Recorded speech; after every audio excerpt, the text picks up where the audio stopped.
Hi, I'm Margot Politis. Welcome to Study English, IELTS preparation.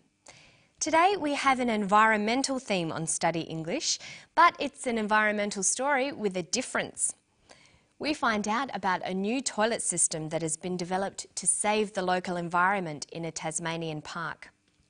We're going to be looking at how to talk about processes, so listen carefully to David Holman talk about his new environmentally friendly toilet. The liquid waste comes from the toilet behind me. There's a containment vessel for the solids. From the bottom of the solids you drain off the liquid and it comes down here, down this pipe. Okay, the pipe tips into this tipping bucket arrangement, and what this does is it fills up to a point and then it suddenly tips, and that will measure each time it tips, so we can calculate the amount of liquid effluent that's gone in. As that fills up, you can see the cowling material here will come in contact with the effluent. The air is drawn in through these holes and will actually direct the air in onto the surface of the water, through the wick and out through the top. Okay, so David was talking about how his toilet, the EnviroLoo, works. He was describing a process. Today we're going to look at the type of language you'll need to describe processes. We'll listen to David again. This time, listen out for the types of verbs he uses. The liquid waste comes from the toilet behind me. There's a containment vessel for the solids. From the bottom of the solids you drain off the liquid and it comes down here, down this pipe. Okay, the pipe tips into this tipping bucket arrangement, and what this does is it fills up to a point and then it suddenly tips, and that will measure each time it tips, so we can calculate the amount of liquid effluent that's gone in. David uses a variety of verbs and tenses, but mostly he uses the simple present tense. The simple present is often used to describe processes and procedures. Let's look at some examples. The liquid waste comes from the toilet behind me. Okay, the pipe tips into this tipping bucket arrangement, and what this does is it fills up to a point and then it suddenly tips. There's also another, more formal way of describing processes. That's using the passive voice. In formal academic writing, it's common to use the passive voice for actions in a process or procedure. When you use the passive voice, your writing becomes impersonal and distant. This is more formal and is often more suitable in an academic setting. Listen for a passive verb here. As that fills up, you can see the cowling material here will come in contact with the effluent. The air is drawn in through these holes. He says, is drawn in. The air is drawn in. Notice there is no subject, no person or thing doing the action, it is just done. This is called the passive voice.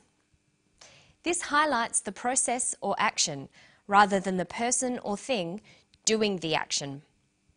The passive is used when the important thing is not who did the action, but the action itself. This is true when you are describing processes. The process is the same no matter who is doing it, so we choose the passive voice. Let's look a bit more closely at how the passive is formed. Passive verbs are formed by using the verb to be plus the past participle of the verb. Let's look at the verb draw in, to bring something in. The past participle is drawn. This is an irregular past participle. So the passive form is to be drawn in. The different forms of the passive vary according to the action and when the action happened. Okay, so in formal writing, we use the passive form for processes. But David doesn't always use the passive because he's having a conversation with someone. Let's look at one of David's more informal sentences and see how we could change it into a more formal description. There's a containment vessel for the solids. From the bottom of the solids you drain off the liquid. He says, from the bottom of the solids, you drain off the liquid. Let's look at the main part of that sentence. You drain off the liquid. The verb is drain off. In a passive sentence, we'd say is drained off. The past participle with the present tense form of to be.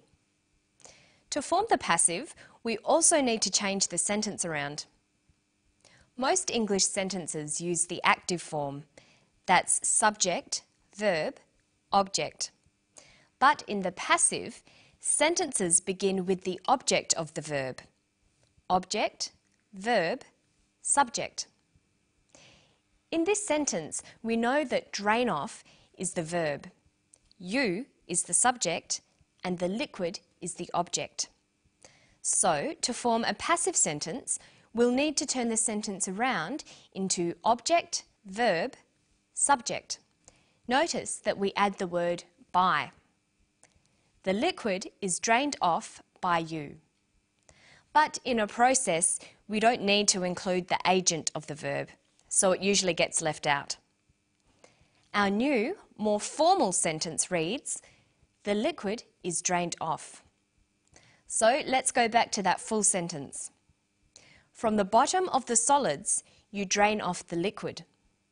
From the bottom of the solids, the liquid is drained off. Here's another one. And that will measure each time it tips, so we can calculate the amount of liquid effluent that's gone in.